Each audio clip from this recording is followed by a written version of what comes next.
বন্ধুরা, আজকে একটা রেসিপি তোমাদের সাথে শেয়ার করব, দই বড়া রেসিপি। ডাল ছাড়া আমি দই বড়া রেডি করব, কোনো বাটা ঝামেলা ছাড়াই দই বড়া রেসিপিটা তোমাদের সাথে শেয়ার করছি। আমি 250 পরিমাণ সুজি নিয়েছি, 250 দই, সামান্য আদা বাটা, সামান্য নুন নিয়েছি। এবার এগুলো সব একটা বলে, কাচের বলে ঢেলে নিয়ে একটা ব্যাটার তৈরি করব। সবগুলো একসাথে নিয়েছি, সুজি, টক দই, আদা বাটা, নুন দিয়ে একটা ব্যাটার তৈরি করব, স্মুথ ব্যাটার তৈরি করব। এবং দই অল্প অল্প করে সেটা ব্যাটারটা তৈরি করব, যাতে দলা পাকিয়ে না যায়। এটা সামান্য পরিমাণ জল অ্যাড করব, যাতে স্মুথ হয় ব্যাটারটা এবং খুব সফট হয়। আস্তে আস্তে সেটা একটা হ্যান্ডউইচের সাহায্যে আমি সেটা ব্যাটারটা রেডি করছি।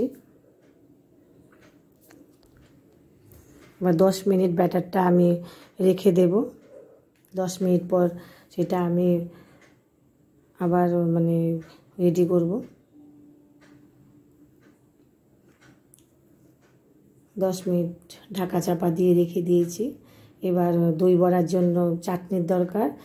তেঁতুলের চাটনি করব, গ্রিন চাটনি হলে ভালো হয়। সঙ্গে আমার গ্রিন চাটনি ফুরিয়ে গেছে, তাই তেঁতুলের চাটনি করব। দই বড়ার সঙ্গে তেঁতুলের চাটনি খুব ভীষণ ভালো লাগে। একটু টক ঝাল মিষ্টি করে চাটনিটা রেডি করব, তার জন্য তেঁতুল ভিজিয়ে রেখেছি। এবার ব্যাটারটা 10 মিনিট পর দেখি একটু সফট হয়েছে, ফুলে উঠেছে। এবার তার মধ্যে আমি খাবার সোডা অ্যাড করব এবং সামান্য পরিমাণ জল দিয়ে ব্যাটারটা আবার একটু ফেটিয়ে নেব, যাতে নরম হয় এবং বড়াগুলো ভাজতে সুবিধা হয়। ভালো করে সেটা হ্যান্ডউইচে ব্যাটারটা আমি ভালো করে স্মুথ করে নিয়েছি। এবার বড়া ছোট ছোট করে বড়া করে নিচ্ছি। যে যেরকম বড়া পছন্দ করে, ছোট বড় যার যেরকম পছন্দ সেরকম তৈরি করে নিতে পারো। আমি ছোট ছোট করে বড়া করে নিয়েছি এবং সেটা উষ্ণ গরম জলে একটু লবণ দিয়ে 10 মিনিটের জন্য বড়াগুলো ভেজে রেখেছি। 10 মিনিট পর সেটা আমি রেডি করব। তার জন্য আমি নিয়েছি টক দই। দই বড়ার জন্য টক দই অবশ্যই লাগবে। 500 পরিমাণ টক দই নিয়েছি এবং সামান্য নুন নিয়েছি এবং চিনি নিয়েছি। যে যেরকম মিষ্টি খেতে পছন্দ করো সেই রকম মিষ্টি নিতে পারো। আমি সেটা দই একটু ফেটিয়ে রাখবো ভালো করে, যাতে দই বড়ার মধ্যে দই যেন ভালোভাবে ঢোকে এবং বড়াটা যেন নরম হবে এবং সফট হবে। 10 মিনিট পর বড়াগুলো ফুলে উঠেছে এবং নরম হয়েছে, সফট হয়েছে খুব। এবার দুই হাত দিয়ে এবং হালকাভাবে আলতো করে চিপে জল বের করে নেব সবগুলো বড়ার। আমি কিছু বড়া ধুয়ে ভিজিয়ে রাখবো, ডুবিয়ে রাখবো দইয়ে, আর বাকিটুকু জল ঝরিয়ে ফ্রিজে রেখে দেবো। যখন যেরকম সার্ভ করবো ততটুকু আমি বের করে নেব বড়া। এইভাবে 1 সপ্তাহ ফ্রিজে রাখা যায় বড়াগুলো জল ঝরিয়ে। আমি সামান্য পরিমাণ বড়ার দইয়ে ডুবিয়ে রেখেছি। 5-6 ঘন্টার জন্য সেটা আমি ফ্রিজে রেখে দেব। দই বড়া ঠান্ডা ঠান্ডা খেতে ভীষণ ভালো লাগে। 5-6 ঘন্টা পর সেটা আমি বের করে ফ্রিজ থেকে বের করেছি, একটা ডিশের মধ্যে সব রেডি করেছি।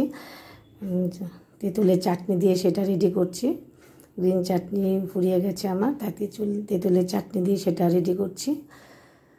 তার সঙ্গে আমি একটু টমেটো সস নেব। দেখতেও ভীষণ ভালো লাগে, খেতে তো আরও ভীষণ ভালো লাগে। এই গরমে সবাই পছন্দ করে দই বড়া, আর কোনো বাটা ঘষা ঝামেলা ছাড়াই দই বড়া রেডি হচ্ছে সুজি দিয়ে। আমি সুজি দিয়ে করেছি, এর আগেও করেছি, এবারও করেছি। খুব ভালো লাগে। তোমরা এইভাবে করে খেতে পারো বাড়িতে, ভীষণ ভালো লাগে। গরমের সময় এই দই বড়া ভীষণ ভালো লাগে। আমি সামান্য পরিমাণ ভাজা মশলার গুঁড়ো উপর থেকে দিয়ে দিয়েছি। ভাজা মশলার স্মেলটা বেশ ভালো, উপর থেকে সেটা দিয়েছি। দেখতেও বেশ সুন্দর লাগছে এবং খেতে তো আরও ভীষণ ভালো লাগে। উপর থেকে সামান্য পরিমাণ বিট নুন দিয়ে দেব। আমার দই বড়া রেডি হয়ে গেছে। দেখো বন্ধুরা, ডাল ছাড়া আমি দই বড়া রেডি করেছি। তোমরা এইভাবে করে খেতে পারো। পছন্দ হলে চ্যানেলটিকে সাবস্ক্রাইব করো।